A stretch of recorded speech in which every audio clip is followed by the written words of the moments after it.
Hi everyone, welcome back to Planet Dirt. My name is Alicia and today we are doing some fall planting for the fall garden. It is not fall yet, it is still summer, but it is time to be getting some fall crops in the ground, and I just harvested some shallots the other day, so I have space in my greenhouse. I'm very excited about that. My greenhouse, this is what it looks like. It is very long. It is the lean-to type greenhouse. So it's up against my house. It stays pretty warm in here over the winter. It does freeze in here. We're trying to work on that this fall. That's one of our projects that we may or may not get around to. But it does mean that I can grow things all year round here, which is nice because it freezes here. It freezes hard. We get a lot of snow. And so in the greenhouse, I am still able to grow things like carrots, other root vegetables, brassicas, things that can handle a light frost. So today we're going to get some of that in the ground, things that take a little bit longer to get started. That way, by the time they germinate and get going, it's going to be closer to September. It's going to be cooling down, and I'm super excited. Let's get started. I do have one thing to show you. Great, friends. All right, so this is why you need to make sure when you're growing things that you know what you're growing and what you need to look for. Because can you see that giant pepper back there? Because I could barely see it. I knew something was growing back there. And then if you come all the way around, that's a giant pepper that is ready to be harvested. It's a cubanelle. This cubanelle plant right here, I did not properly support my peppers this year, and that's my bad. But the whole one branch of the plant fell over because of that pepper, and I almost missed it. That thing is perfectly ready to harvest, so I'm going to grab that today as well. All right, y'all, wardrobe change. Just kidding. It's the next day. It was way too hot yesterday to be out here doing anything, so I came out here a little bit earlier today. Such is the summer garden. And I did get a little bit of weeding in this little area that I'm going to be planting today done, but I'm going to go over it again just to make sure. I have this vine. Here, I'll just show you. This lovely vine is all up in my yard, all up in my garden. And as you can see, it just goes underneath everything and it keeps popping back up. And this has literally been in my yard since we moved in. And we even built this up. This used to be grass, and now this is a good 12, 14 inches above where the grass was, and the vine just still found its way back up. So, I mean, it's just something we're going to live with from now on, apparently, in my life. And it is relatively easy to pull out, especially when the soil is wet, but, I mean, it just is all over the place and is what it is. So I am going to do a little bit of weeding in here, and then I'm going to look through my seeds and see what we can get started. So I do want to plant some carrots today, but the soil is like really, really dry, and that little irrigation thing doesn't quite reach this corner. And so whatever I put over here, I'm going to have to keep hand watering. I'll figure out the irrigation stuff at a different time in my life. So pretty much I will deal with it for the rest of the season, and then I will figure out what's wrong and fix it next season. It's usually what happens. Yeah. Is anyone else like that? I'm totally the person where I'm just like, it's good enough. I'll deal with it for now, and then I'll fix it.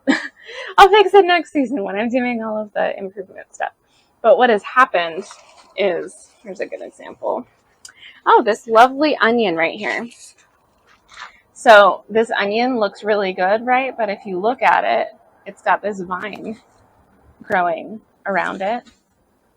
And these things are so annoying because you can't always tell where the roots are. So you have to just like feel around until you find them. And over here, I planted some chard and I planted some other things. they dried out. And so I'm going to replant this area as well. And what I'm going to do is move that little irrigation thing so it's going more this way. But what I'm going to do is I need to find some boards. There are some boards in here. Find some wood boards so that I can put them over my carrot seeds, because those suckers are just drying out way too fast. It's way too hot in this greenhouse right now for those things to even germinate, because they're drying out too fast. So what was planted over there was some cabbage and some chard and some carrots. I think what I'm going to do is I'm going to move the chard over here, because the carrots, it is a little more shady over there and it is closer to irrigation.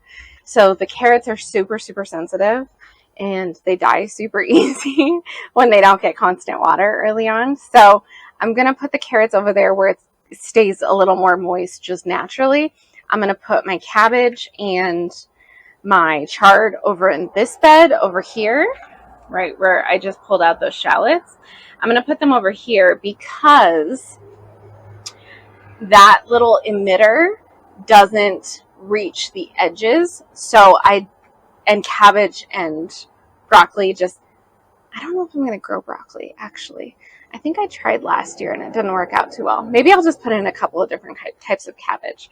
But those things are pretty big. And so the actual rooted spot, I can just put the plant closer to where the emitter is, where I know it gets water. And then if the leaves end up getting bigger and going over the side of the bed, then that's fine. All right, so let's get planting. All right, so I got golden acre cabbage and red acre cabbage. And I also have some radishes. I think it's still pretty warm to be planting radishes, just because by the time they would be sizing up, it's still going to be pretty toasty, because it's mid-August right now. So we really don't cool down here until like the first week of October.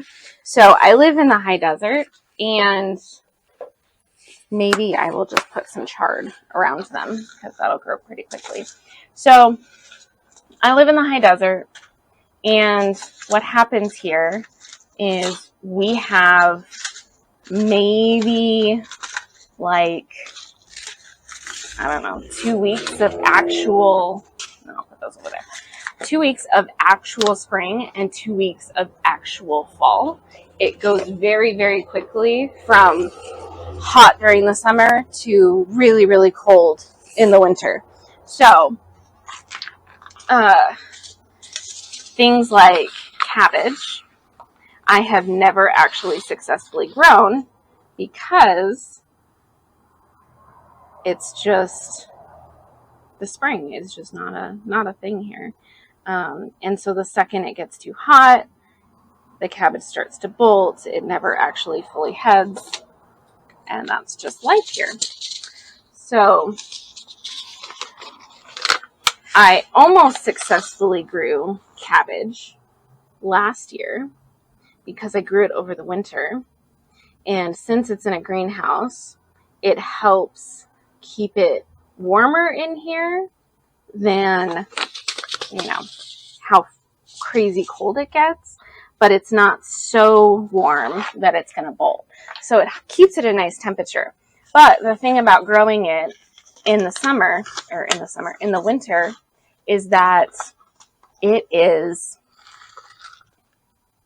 unfortunately, the days are just not long enough. There's a random peanut in my soil. So the thing about growing cabbage in any brassica in the winter is that the daylight hours are just not there, right? So it takes about twice as long for anything to grow.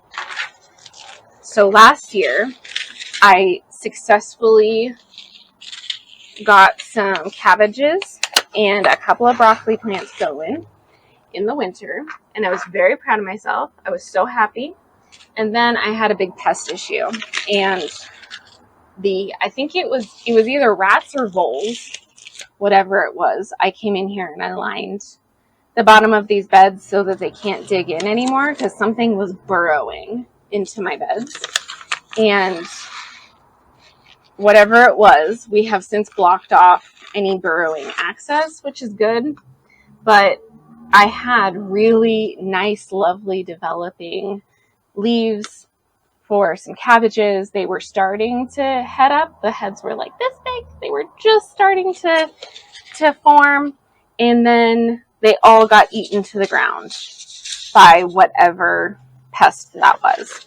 So suffice to say, I was very, very sad last winter when that happened. Alrighty, we are in the next bed over, and I think I'm going to do a couple of rows of carrots over here because, one, I like carrots, but two, this is the exact spot where my son came over, and he helped me plant some rows of carrots, and then they all died because something dried out in here. So this time, I'm just going to be a little better about it and cover this with a board like I should have done.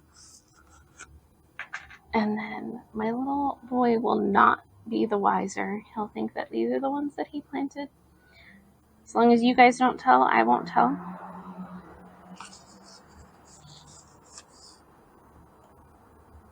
Yeah, so the same thing happened with my carrots last year. I got them all planted out and they were looking lovely, and they were like maybe the tops were maybe like 3 inches tall. They were just starting to develop, and then whatever that pest was came through and just munched all of the carrot tops off. And it was a very, very sad it was a sad winter garden, y'all. So if anyone has been watching me that long, that's when I first started YouTube. And thanks for sticking around this long, you guys, if you have. But if you stuck around and were there through that drama, I was very sad. And I ended up pulling my green stalks. My green stalks usually stay outside during the winter. But I ended up pulling them in the greenhouse and replanting them and putting a bunch of lettuce and stuff in them just because I was so sad and I needed something to grow.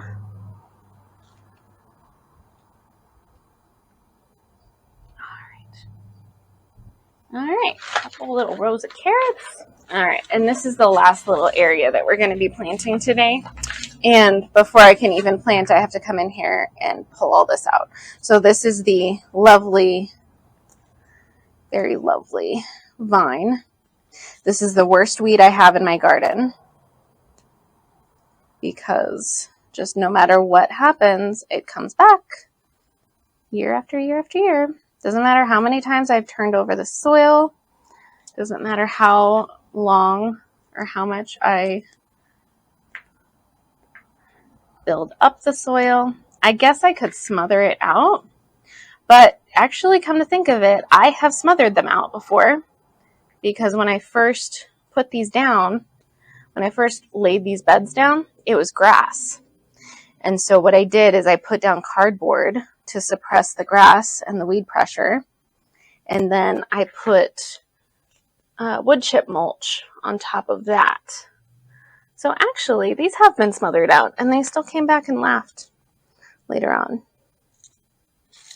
They just persistent little boogers, you know?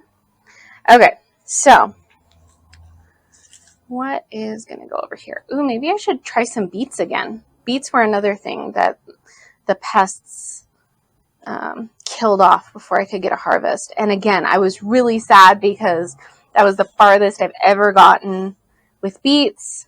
I've tried to grow beets a few times before, and it just gets too hot too fast here. And so they bolted really, really quickly.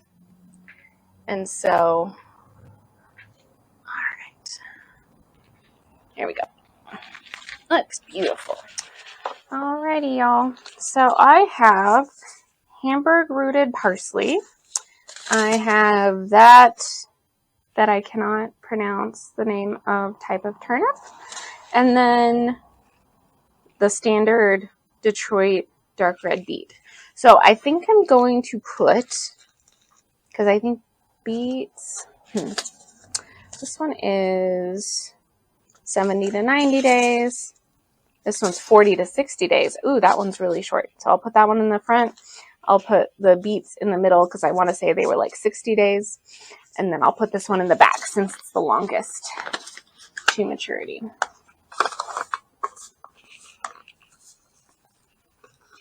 I got to tell you though, I have never been so happy that I have recorded everything this year because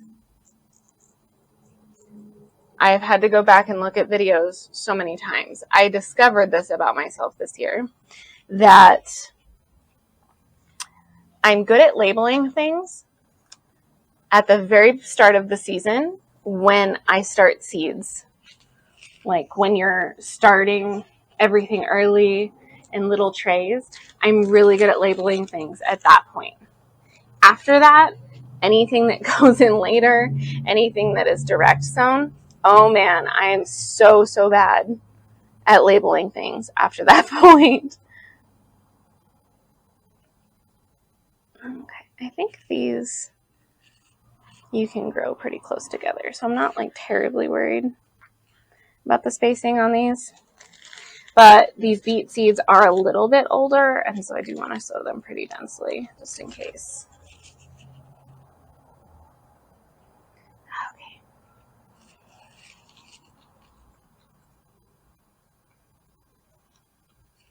So I am going to get in here and water these in, but what I'm going to do first is I'm going to turn on this irrigation to double check and make sure that this stuff is going to actually get watered.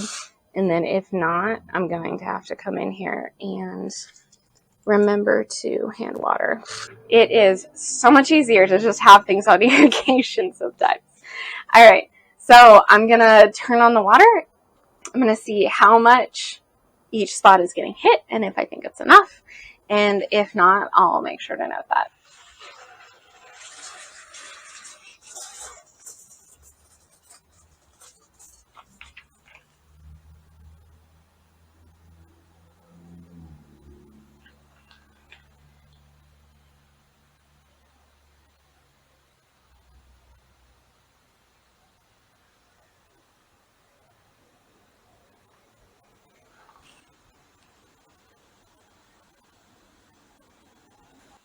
Alrighty, so as you can see, the other ones are working about as well as I thought. This was the one that was the original one in here, and it's just not working at all. And that one is pretty sad. So I'm going to have to hand water this section in particular, which honestly explains a lot. All right, lesson for the day, people. Check your irrigation throughout the season, because this first one was working about as well as I thought it was. Second one's working great. Third one, that is the section where my onions were little tiny, and there's only that one big onion left that was in there. So the rest of them were really sad and small, and now I can see why. I really thought that it was just because it was getting smothered out by the ground cherries. That's where the ground cherries were that I ripped out that were going absolutely crazy. I really thought they were just getting smothered out, but smothered out and not getting any water, that will give you tiny little onions that are the size of a grape. So the rest of this pretty much worked like I thought it was going to. So I'm going to get in here and hand water these in, and then we're going to go around and see what seeds we can collect from my yard. All right, hi everyone. I'm going to cut it here today and do the seeds on the next video. I got into editing and this just took way longer than I thought it was going to. But thank you so much for spending time in the garden with me today, and I hope I see you next time. Bye.